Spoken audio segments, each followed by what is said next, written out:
Hello BookTube, Books with Banks back again with another Malazan video. Today I'm going to be ranking my top 10 favorite characters, and I should just say, spoiler alert for Malazan Book of the Fallen. I might briefly reference some of the other series outside of the main 10, however I won't be spoiling anything from those, but to really get into why I love some of these characters so much, I'll have to describe some details about some plot events later on. So yeah, without any further ado, actually, real quick, if you aren't subscribed, please subscribe if you want to see more Malazan content, more fantasy content from me. If you're interested in what I'm going to be reading next year. I just made a video, a TBR video all about that, so please go check that out. Yeah, now without any further ado, let's get into it. At 10th place, I'm going to say the character of Beak. He is a Bone Hunter soldier. He's a mage. His most prominent book is Reaper's Gale. His most prominent book is Reaper's Gale, book 7. I love this character, and really, I mean, if you've read it, you know he's, again, I hope you heard the spoiler warning, but here we go. He's only in this book. And it's just such a heartbreaking, it's a unique perspective Erikson's playing around with, so that in and of itself makes it fun to read from Beak's point of view, and to see his really innocent kind of viewpoint of things, and his sort of innocent misunderstanding of a lot of the soldier dynamics and soldier relationships around him. But yeah, it just really adds some heart to what's an otherwise pretty brutal conquest sort of military infiltration narrative, and then the way that it ends, Beak with his sacrifice and what Hood does for Beak. We'll get to Hood in a little bit, but what he does for Beak there with his brother, in light of what we come to find out about Beak's upbringing and his really traumatic and tragic past. Just really, really great stuff. There's a video of Steven Erikson and A.P. Canavan, I believe, and they're reading through and talking about a Beak scene near the end of Reaper's Gale. And even in that, they both get pretty emotional, and I mean, just thinking about Beak, I'm feeling some of those emotions well up myself. Alright, so then in 9th place, now this character might be a lot higher on some other people's lists. It could be a lot lower. It might not even make other people's. Kind of divisive, but I'm going to put Karsa Orlong in 9th place. Now, page count-wise, he's got a lot more than Beak. I would say his most prominent books are Book 4, House of Chains, Book 6, The Bone Hunters, Book 7, Reaper's Gale, and Book 8, Toll the Hounds. Those are probably his most prominent books, and he's just Erikson's take on the that like typical noble savage Conan type character, but really stressing the immorality of certain quote-unquote savage practices of his people, and then stressing how difficult it is for him to adapt to a more civilized way of life, and he comes to realize over the course of his journey that the more civilized peoples of the world might not do exactly the same horrible, horrendous things that his people did, but they're no less immoral, or they're no better from like a good versus evil kind of on that spectrum. And so, you know, that just leads him to decide, nope, all civilization's bad. Sort of like a Jagat in a way. And he just wants to destroy everything. He wants to bring a war. And really, really great stuff. And he hasn't appeared in the Witness trilogy that's sort of like the Karsa trilogy yet. He didn't appear in the first book. He's referenced a lot. But I'm really curious to see how that series is going to take some of these themes that Erikson introduced with the Karsa character. You know, again, all about that noble savage and bringing the savage into civilization, shedding a light on how uncivilized civilization actually is. And just this really unique vantage point. And unfortunately, she didn't make the cut, but once in book 6, once Karsa meets up with Samar Dev, and the two of them are kind of this traveling duo together, I think that makes Karsa a better character. Samar Dev is a really great character too. She would easily be in like my top 15. But yeah, unfortunately she didn't make the cut for this one. So that's Karsa, 9th place. In 8th place, I'm gonna put Hood. I foreshadowed this when I talked about Beak. But yeah, Hood's most prominent books are book 8, Toll the Hounds, and then book 10, The Crippled God. Also, shout out to, again, page count wise, might be a crazy amount, but he's referenced a ton, and he does show up a fair amount in one of them, the Carcanis prequel trilogy, so Forge of Darkness and Fall of Light. Hood, it has a presence in those books, definitely, and they help him break into my top 10 list for sure. But I think his best book is book 8, Toll the Hounds, and we just see how totally fed up he is with the whole being Lord of Death thing, and this bargain he makes to try and help the living, to try and help other gods and other ascendants, and this plan that they come up with to help Mother Dark, or free her, I guess, free Draconis. He marches his legions of death on the chaos, pursuing the Gate of Darkness. Just really brilliant stuff, really epic stuff, and he's got such a swagger and confidence about him. And I mean, in the 10th book, when he shows up and just like, he like bites off the face of a four-curl sail, and that's insane. And then he raises a mountain of ice to basically make a pathway for himself to get to the top of the spire, and he beats the crap out of the assail up there on top of the spire. Really great character. Of course, in Carcanis, his goals, his ambitions there are crazy and really,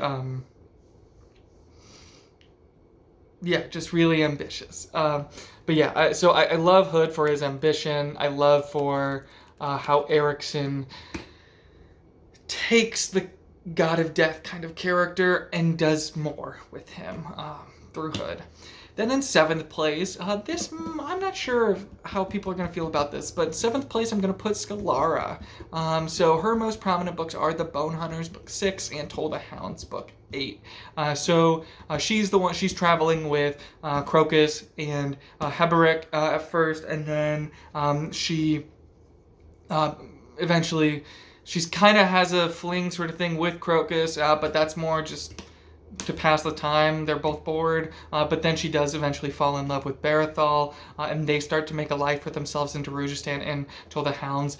I think she's just a really brilliant human character, like just really grounded, and every time we got into her point of view, whether she's talking to Dweeker, whether she's talking with Crocus, whether she's hanging out with Barathol, like any of these scenes that we get with her just really grounds the series, and I just love her and all of the things that her processing. She was pregnant, processing losing the child, or not losing the child, but that she didn't want to be a mother, and kind of working through that and understand, or coming to accept herself after that. And I just think it's a really, really beautiful story. And I think when people talk about how emotional and how amazing the Malazan books are, her stuff might get buried under. I mean, I just talked about Hood, who's doing these crazy, magical, metaphorical kind of things.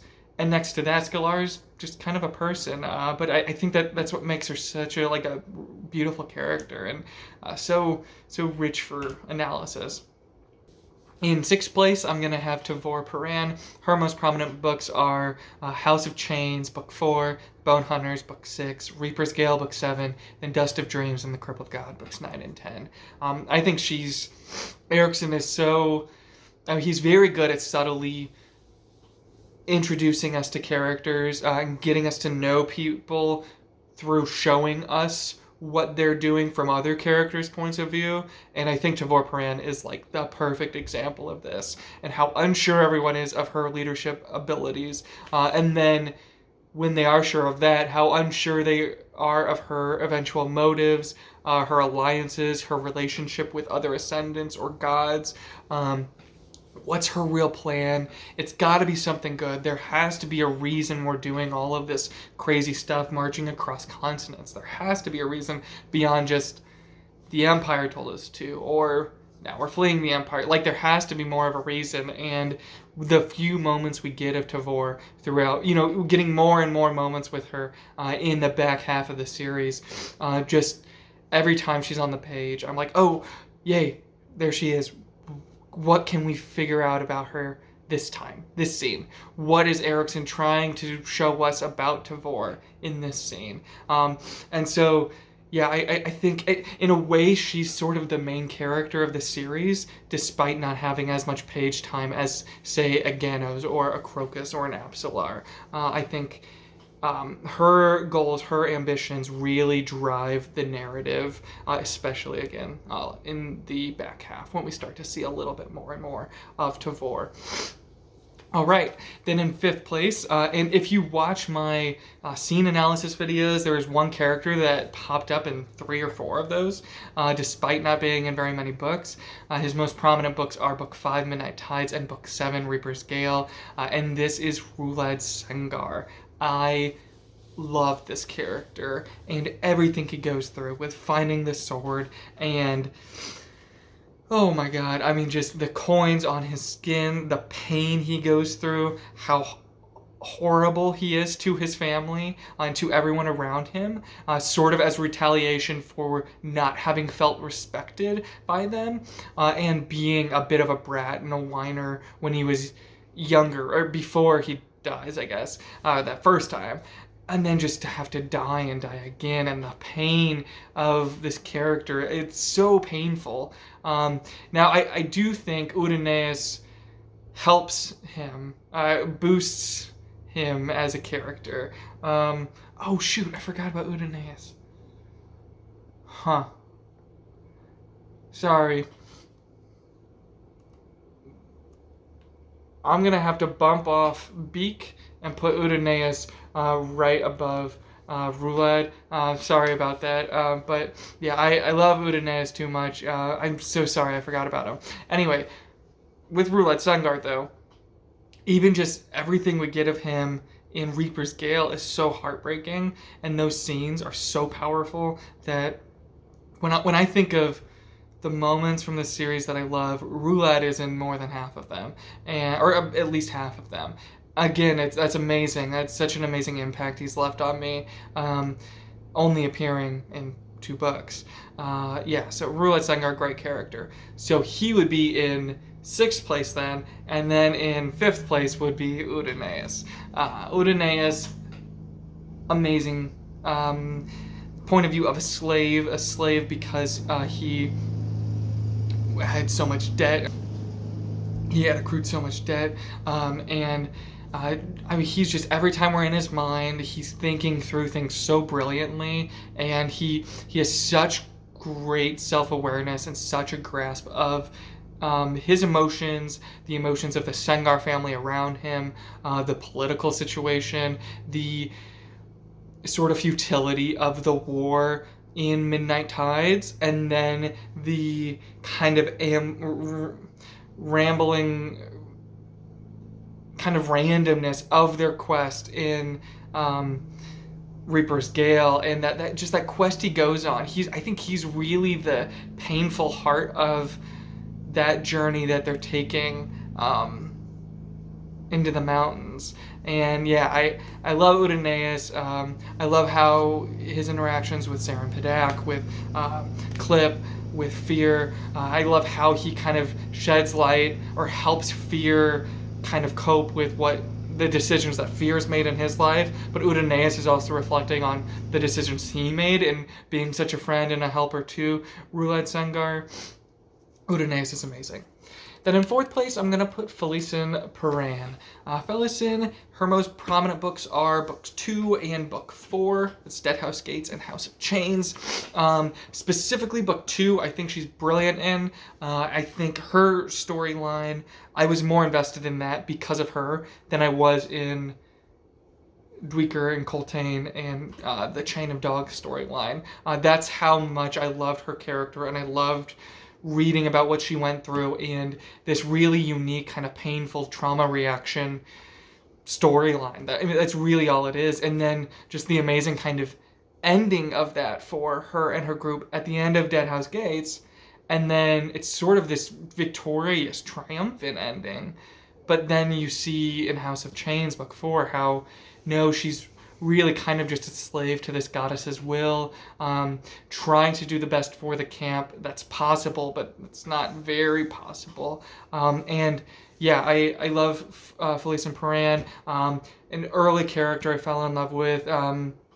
Don't have a lot of people I'm talking about from like books 1, 2, or 3 on here, but yeah, she's wonderful, and I think she alone and her storyline alone is enough of a reason to, if you're not sure about how you felt about Guardians of the Moon, to continue on to Deadhouse Gates.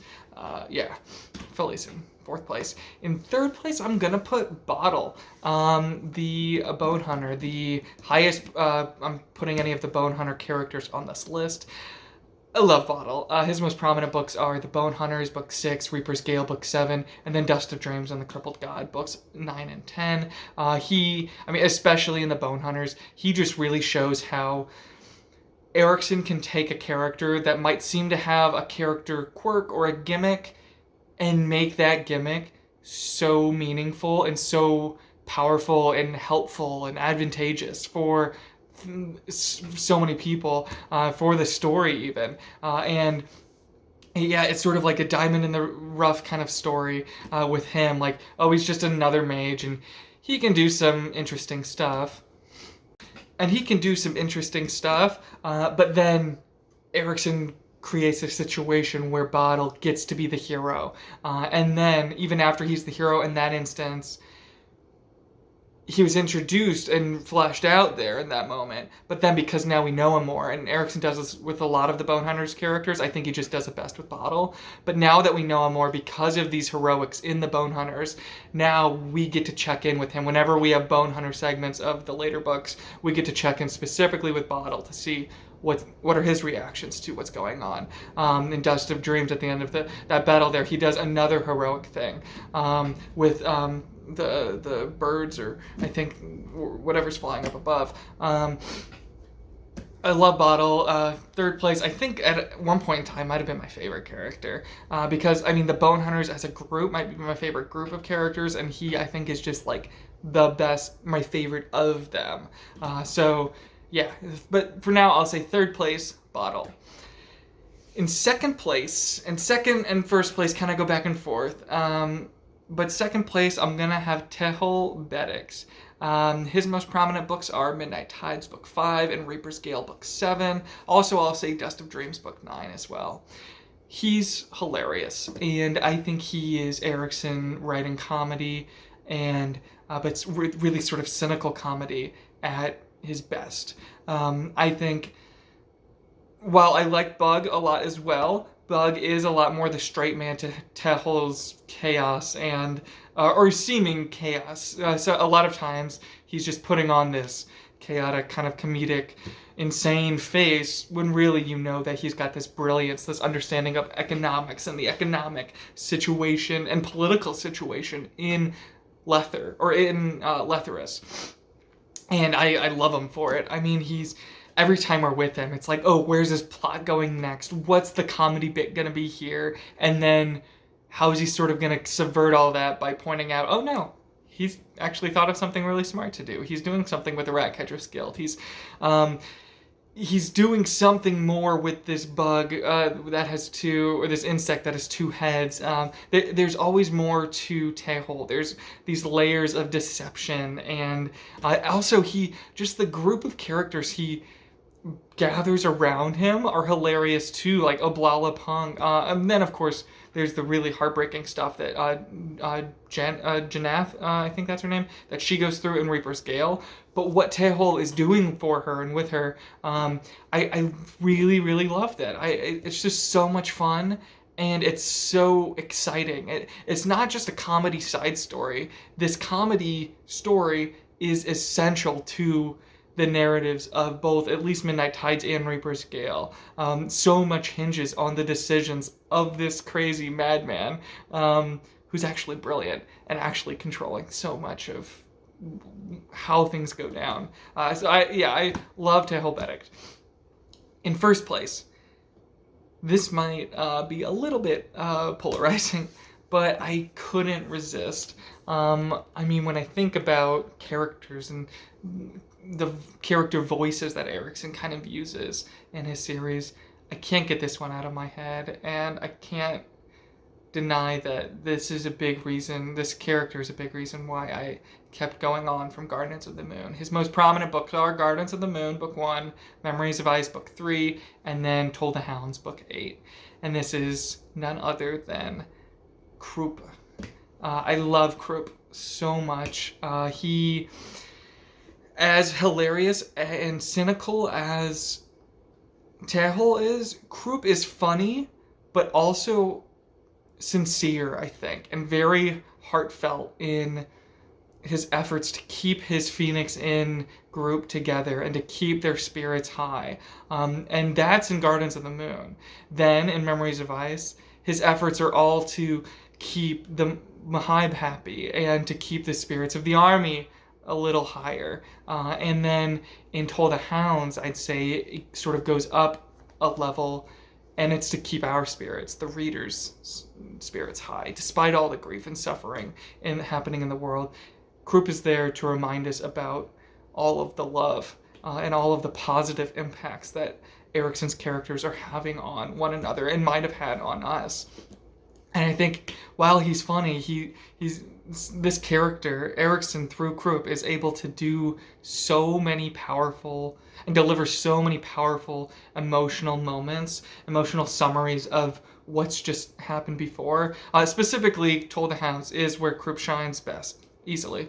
That goes without saying, though, I think. Especially if you've read the series, you understand why. That book's basically narrated by Kruppe, or most of it is. And yeah, I think Kruppe, maybe more than Erikson, understands how to make us feel, make us emotional, and get us readers invested in the story. Because Kruppe knows the Phoenix and regulars better than Erikson does. And that's a weird thing to kind of say and think about, but I think that's true. I really do. And I love him. He's funny. He's makes me emotional. And he just gets it. He gets the series. He encapsulates a lot of what the series is about. So yeah, that's number one, Kruppe. Again, some people get annoyed with him, but I don't. I love him. I love him so much. So there's my top 10, kind of 11, because I had to backtrack and quickly insert Udinaas in there. So again, just to recap, 11th place would be Beak. 10th place would be Karsa. 9th place would be Hood. 8th is Scillara. 7th is Tavore. 6th is Rhulad. 5th is Udinaas. 4th is Felisin. 3rd is Bottle. 2 is Tehol. And 1 is Kruppe. If you haven't already, please like and subscribe if you enjoyed the video. Thank you, as always, so much for watching. Have a good day. Bye.